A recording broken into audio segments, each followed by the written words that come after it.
Hello and welcome to an Albion Raw isolation special. We've been evicted from the Radio Reverb studio because of, obvious reasons. So myself and Al, we're sat about a metre and a bit apart, close enough that we're not going to be spraying over each other. We were both going to be talking to camera, so I'm afraid it's going to be Susie who's going to suffer most of it. We're sitting here in a glorious setting of Adie's back garden here in East Worthing, not all 50 yards from the sea. Yeah, we did try and film on the beach, but unfortunately it's very windy. It's very windy, a bit more windy than you and I could ever cope with normally, and that's after a heavy curry. Adie, what's been going on in the world of football? Next question. Okay, so I think probably what we'll do in that case is we'll take an opportunity here to look back on, bearing in mind that we are sponsored by oldfootballshirts.com, on a little bit of reminiscing. Yeah. Now we're sitting here, it's baked in basked early spring sunshine, and we're actually getting quite warm, and yet if we did just one little piece of unpeeling. Yeah. Adie, you've got something to reveal. Second, but first, we'll do that in just a second now, because I was getting ready to get undressed. Well, yeah, you have to build up the magic, the anticipation for the reveal. Okay, we've got two dogs at our feet who've just been sick. But yeah, I mean, firstly, we just got to talk about the ongoing situation. The Euros has been cancelled. Well, postponed until next year, which I think is absolutely the right decision. The season's not going to start again until the end of April at the very earliest. Is it going to start again now? I'm not entirely sure it's going to. I don't know. It's optimistic. I think it's optimistic to be able to do so. I do appreciate the fact that they're not squeezing things in by saying that whatever happens, the 2019-2020 season will finish. Now, whether that happens to be at the end of this year and then they're going to take a view from it then, or whether it's going to be in the summer, or whenever it is that this season will finish. So your beloved Liverpool will probably win the title after all, even though they're going to make them wait. My beloved what? Sorry, the beloved Liverpool of this household. Nope. Even Molly hates Liverpool, so Oh, she says, boo Liverpool. Well, don't we all? But I mean, if they've waited 30 years, they can wait 30 and a half years. So that's something they're just kind of. No, it is the right decision. I don't think anyone's to squeeze everything in and to try and make a decision and force the issue, I think is the wrong thing to do. So, if it means that the season is decided at the end of September and you take a view of a half season following on from then, because I think that to postpone another international competition another year when it can be fitted in, I think you could have your own problems there. Well, one thing they could do, they could take a leaf out of the South American book, where they have about two or three different seasons within a season. Yeah, but that is completely noodle doodle and actually totally stacked in favour of Boca Juniors and River Plate winning every single year. It's a dangerous road to go down, and I think when anyone looks at how the Argentinian league works, where they actually average out the previous 3 seasons, you get to realise it's just a non-starter. It is ridiculous. So we'll park that one. We're clutching at straws. Okay, well, like Al said, we are indeed sponsored by oldfootballshirts.com. Hello, Phil. Hope you're isolating on your own. And basically, I'm wearing a shirt. We're going to talk about what memories that evoked. So, okay, are you ready? I have not seen this. If Susie, our camera person, can follow Adie up, we won't have the striptease theme tune because that will be just a little bit sick. Okay, do you want to see the collar? I'm going to guess it's blue or white. Just unstrip, mate. I mean, I can't believe I've ever said that this life. But okay, Here we what go. have you got today? Well, when I see those words come out, I cannot think of anyone else but you. Thank you very much. So we are looking at a Sports Express Nobbo shirt from the late 80s. No, it's not. It's 1991. As late as that? I didn't think that we were Nobboed until later. What's on the back? Nothing. But stripes in the days when we wore stripes on our back. Do you remember that? We did, instead of having a plain back. Yeah. Okay, so this is is the playoff year? It is. Can you work out what signature that is? It says Zamora, doesn't it? No, it doesn't. Okay, no, I can't. I'm not going to scorp at your breast for too long. He did actually. It was not this particular shirt, but he did wear this shirt, and he was a hero of that particular era. And it's John Byrne. Is it John Budgie Byrne? Yes. Him with the flyaway hair. So I mean, that was the flyaway hair. Do you remember that, AD?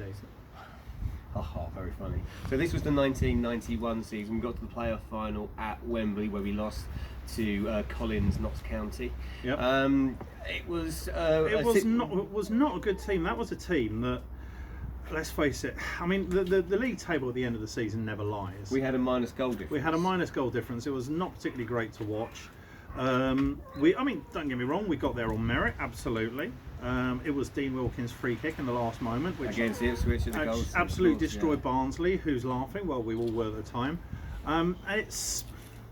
But I cannot look back on that season with particular fondness. Oh, I can. I mean, it was a happy time for me. Go on. I don't know. It's just. I mean, there were certain things around. You were still a teenager, weren't you? Yeah, I guess I was. Yeah, okay, go on. But you know, my dad had died a couple of years previously to that, and it was getting back into going to football regularly with my mates again. Okay. And it was it was just that season, like you said, that Ipswich game, the playoff semi-final against Millwall where we won 4-1. 4-1 and then 2-1. Yeah. And it was just there was, I mean. But that's the highlights of that season. I mean, I think we got stuffed 6-1 by Oldham that season. That was the plastic pitch, though. Well, was it? I mean, yeah. I guess they had. But yeah, like you say, we managed to make it into whatever it was, 4th, 5th place on a minus goal difference. I mean, and it's not. I mean, we had great players. We had, Nelson was playing for us. We had Budgie. We had. Mike Small. We have Mike Small players. These were great players. We got good seasons out of them. There was Colin Pates. But for me, it was not enjoyable football. There was far too much. Gary Chivers. Yeah, and you look at that side, and I think that it was actually the quality of the players rather than the style of play. Mike Trusson. Yeah, let's we'll call it quits at Richard Tiltman and have done with it. And of course, a former guest on Raw Towers, Robert Codner, Big bad Bobby Codner was a key player that season. What did you make of Bob as a player? He was he ran the line well, I thought. Very funny, but he was good. It was an essential part of the midfield. Played alongside Dean Wilkins, who, let's face it, never put a tackle in. We all know about Wilkins' cultured left foot, but it was Codner and Barham. All right, Barham was out wide. Flash Walker and Flash Walker on the other side. But it was kind of Codner was the bricklayer and Wilkins was the piano player, as to use Brian Clough's metaphor on when he signed Andy Rollins. But we're talking about nearly 30 years ago now, and I've got to be honest with you, I actually preferred the promotion side of '88. That was actually more fun, because just so few games stand out. Any time you talk about a promotion season, that was Nobbo as well. That was the school kit. Well, that's why I got confused with that one. But any promotion season, you do tend to remember with a lot of good memories and a lot of fondness.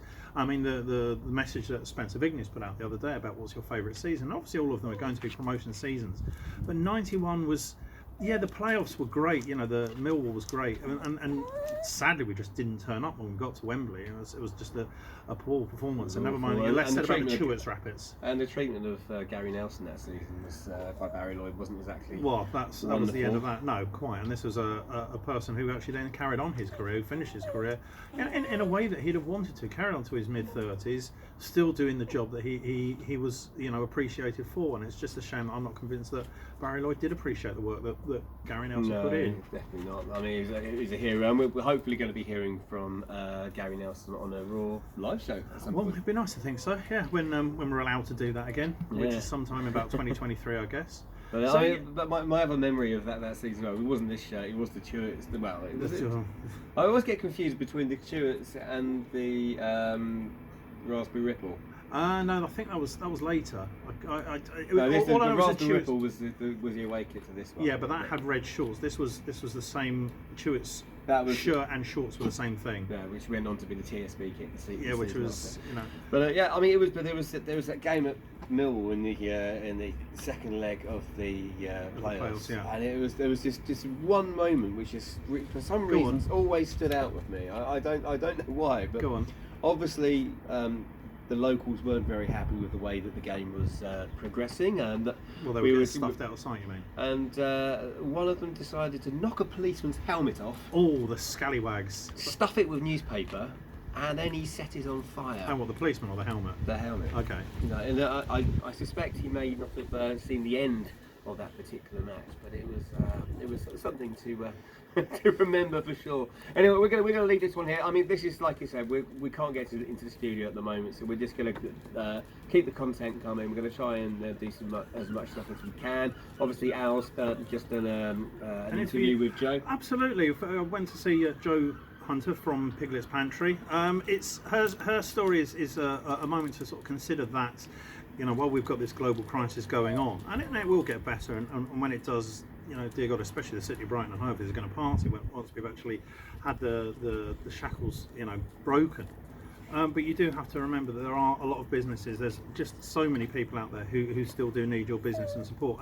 And Piglet's Pantry is a kind of local hero story. I would say this about the people who supported Reverb, and let's name Henry Butler, let's name Daniel Maskell of Finance Planning. Let's talk about, obviously Phil, it's not a business, but we're grateful for his support. Let's talk about Ridgeview Wines. All these various people who have helped us and supported us. David Costa of Flowers Unlimited.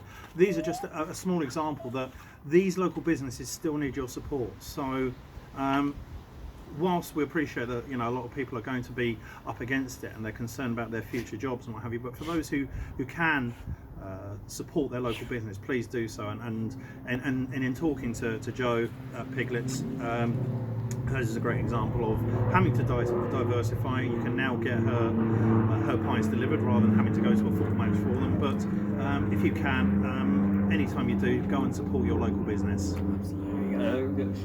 And basically, most of all, stay safe. Keep washing your hands. You wash your hair. I'll wash my hair as well. Absolutely. So we'll leave. Thanks for watching and listening, and we'll see you soon. Next time.